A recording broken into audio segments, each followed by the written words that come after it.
It's the 25th of July 2014. A very good afternoon to all our viewers and welcome to Lunchtime News, coming to you live and direct from the Newsfirst Centre here in Colombo. I'm Joel Outscoon. Let's first take a look at the headline making stories for this afternoon. Consumer trends in the country have seen a dramatic shift in the recent past. A statement by the Deputy Minister of Finance and Planning. Fishermen in Rameshwaram, South India engaged in a protest. Motor accident claims the life of a police constable in Mahavar. Forest fire in the Inamalu Reserve destroys over 40 acres of land. Test debutant Niroshan Dikwala scores half a century. Mahala Jayawardene becomes Sri Lanka's highest test run getter. Let's now take a look at these stories in detail. President Mahinda Rajapaksa paid homage to the Jayasree Mahabodhi in Anuradhapura this morning. According to the presidential media unit, the president also met with the chief incumbent of the Attamastane Most Venerable Pallegama, Sirinivasa Thero, and engaged in a cordial discussion.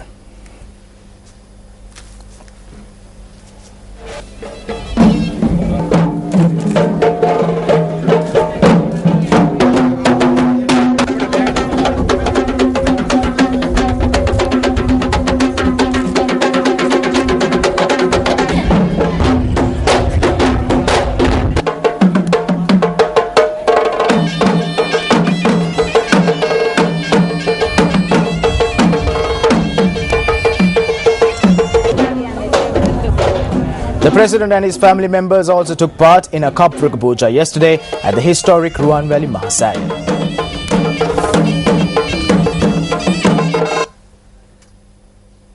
Still in local news, Court of Appeal Judge Upalya Bewardhana ruled today that Indika Koralage should be reinstated as the chairman of the Homagama Pradesha Sabha.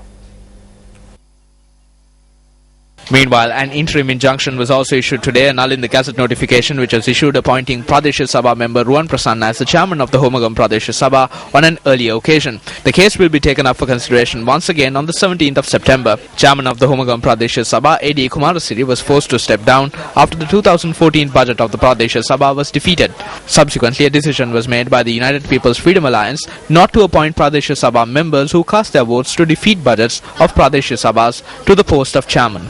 Accordingly, Indika Koralage was removed from the position of chairman and Ruan Prasanna was appointed in his place. Koralage filed a petition in the Court of Appeal against the move, and when the case was taken up for consideration, the court ruled that Indika Koralage should be reinstated as the chairman of the Homagam Pradesha Sabha.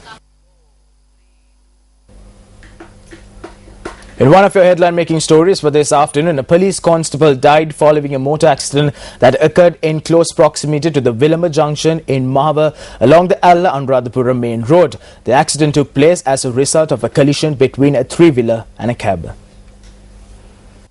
The three-wheeler, which was heading towards Anuradhapura from Warriapula, toppled and went on to collide with a cab. The police constable who was injured in the accident was admitted to the Mahavar District Hospital, where he succumbed to his injuries. 32-year-old constable K.H.M. Susanta Bandara was a resident of the Ehtuawava area in Galgamur, was attached to the Navagamur police. The police media spokesperson's office stated that the cab connected to the accident was taken into custody along with the driver. Wildlife veterinarian officers state that they have been forced to treat the Galgamur Dalaputtua tusker for the 15th occasion. Galgamur wildlife veterinarian Chandana Jayasinghe and his group launched an operation yesterday to treat a wound that has developed on a foot of a tusker.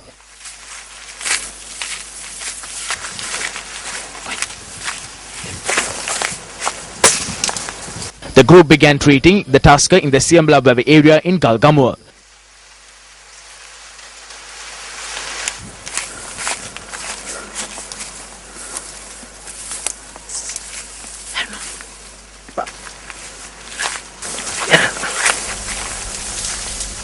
In headline-making news this afternoon, Deputy Minister of Finance and Planning Dr. Sarath Amunugam states that the consumer trend in the country have seen a dramatic shift in the recent past. He made this statement during an event held in Colombo yesterday. A seminar on digital marketing was held in Colombo yesterday under the auspices of Deputy Minister of Finance Dr. Sarath Amunugam. We have a population of 21 million people, but we have 22 million mobile telephones in this country. We have 4.7 million motorcycles. So something is happening in this country. We have 1 million Sri Lankans working abroad. So the social landscape of this country, the consumer landscape of this country is obviously undergoing a change. So as people who want to sell their products, who want to get what is called competitive advantage. Today the whole capitalist system works on comparative advantage, so that you give a better deal, or at least a perception of a better deal to your consumer. Meanwhile, the police raided a house in the Wabedi area in Valley area which was carrying out an illegal brewery. According to the police, the raid was carried out based on a tip-off.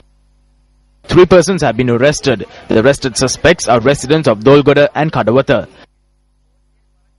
The police also took into custody equipment that was used to produce the illicit liquor.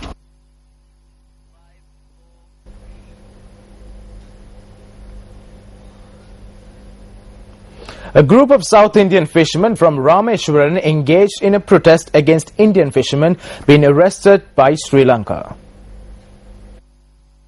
Around 4,000 fishermen have joined the protest, while around 780 boats remained anchored in fisheries harbours.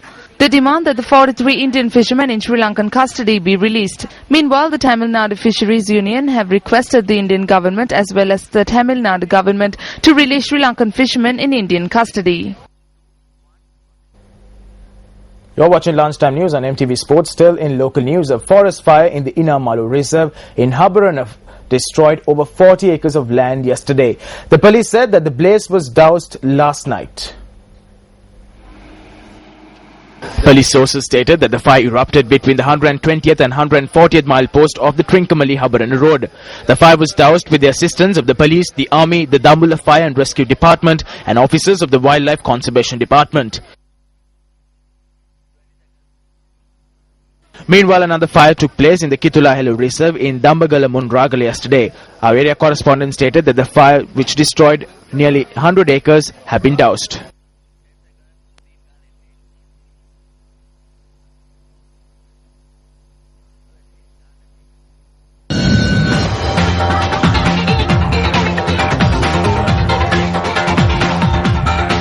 First up on international news this afternoon, an Air Algeria flight carrying 110 passengers and 6 crew members crashed reportedly in Niger after having disappeared from radar early last morning between Burkina Faso and Algeria.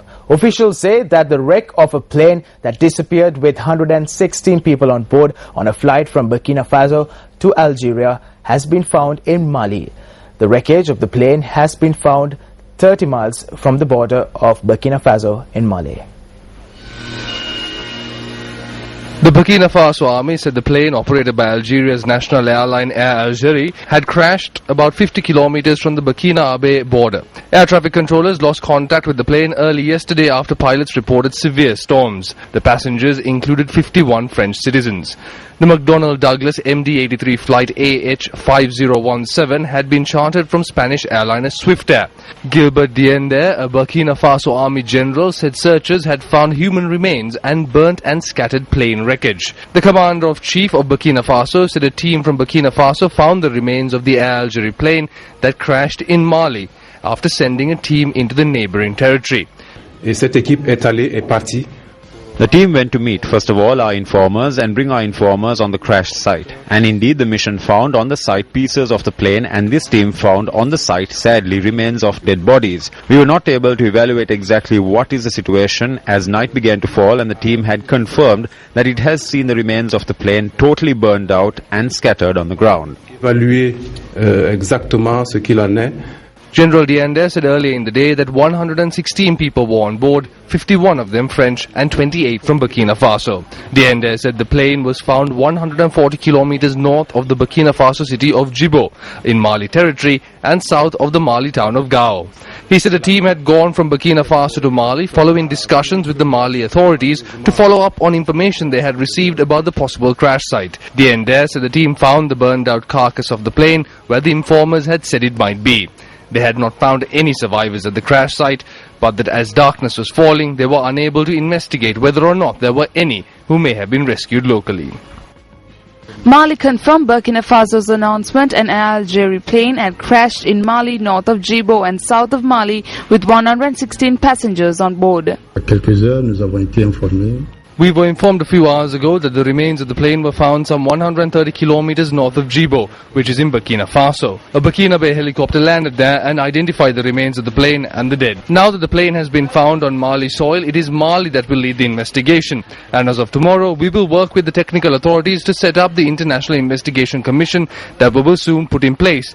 And it is also expected, and these are strong words, the head of state has made contact with many colleagues and has decided to go himself to the site to show how saddened the country is and how involved the government is. Il est aussi prévu A foreign diplomat and a local official in the nearby town of Gossi confirmed that the wreckage of flight AH5017, which was flying from Burkina Faso to Algiers, had been found.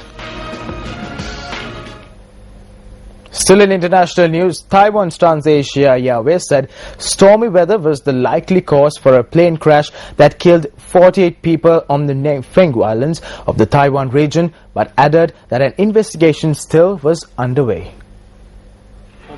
At a press conference, TransAsia said that ATR-72, which was carrying 54 passengers and 4 crew members, may have crashed because of a stormy weather trailing behind a typhoon. Meanwhile, some 100 criminal investigators, police and soldiers are sorting through the debris for clues into the plane crash, which came hours after Typhoon Matmo swept across Taiwan. Trucks with hydraulic cranes moved the pieces of wreckage to the airport for further inspection. The plane's black boxes have been found with heavy damage on the outside.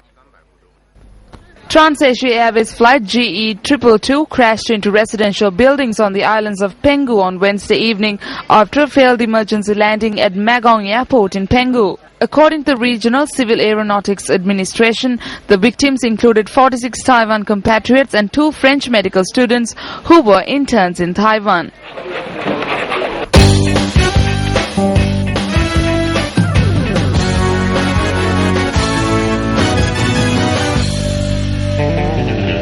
First up on sports news this afternoon, it's cricket. The second day of the decisive second test match between South Africa and Sri Lanka is currently underway at the SSC grounds in Colombo. Sri Lanka resumed their first innings on an overnight score of 305 for 5. Mahala Jayawardene reached the 150-run mark this morning and also became Sri Lanka's highest test run getter, surpassing Kumar Sangakkara. Debutant Niroshan Dickwella meanwhile recorded his first test half-century. Jayawardene was eventually run out for 165 runs. At lunch on day 2, Sri Lanka were 395 for the loss of 6 wickets. Forced through mid on. Well, Mahala Jayawardene says well done, and on the subject.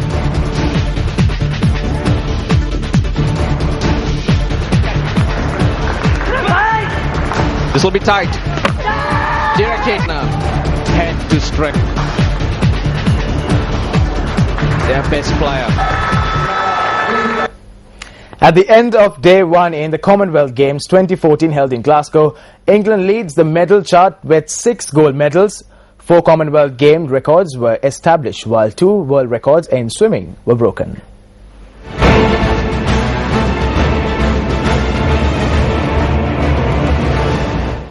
Sukende lifted 248 kilograms in the 56 kilogram weight class as India bagged its second gold medal of the 2014 Commonwealth Games, while his compatriot Ganesh Mali took bronze.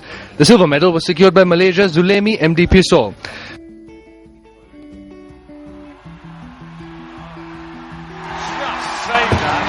Pressure makes done.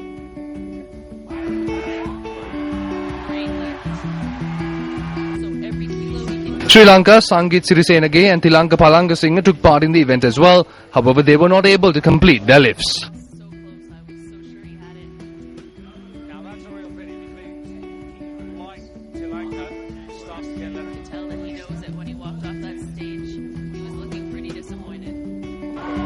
Australians very much the favourites here. They've won the gold medal at the last 4 games. England have taken the silver at the last 4. Northern Ireland with A team of Kate Campbell, Bronte Campbell, Emma McKeon and Melanie Schlanger clocked 3 minutes and 30.98 seconds in last night's final. The Olympic champions eclipsed the previous world mark of 3 minutes and 31.72 seconds set by a Dutch team in supersuits at the controversial World 2009 Championships in Rome. England was second and Canada third.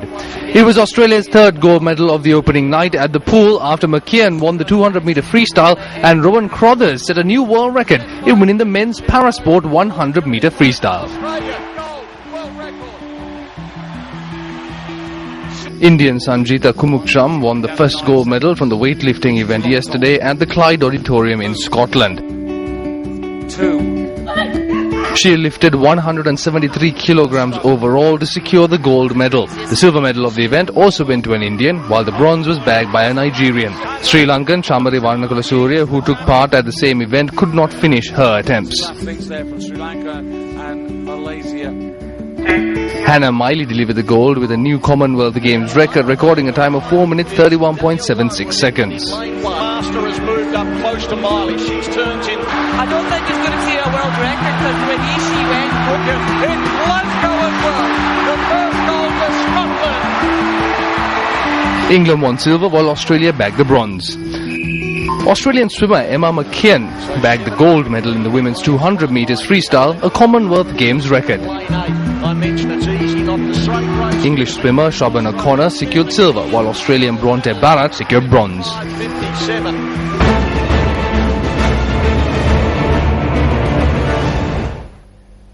Well, now you could keep yourself up to date with these stories and much more by following our Twitter handle at Newsfirst_EN. On that note, we wrap up Lunchtime News for today. It was an absolute pleasure having you with us. For the Newsfirst team, I'm Joel Outspoon. Have yourself a great day. Hotline 0114 896 896. www.news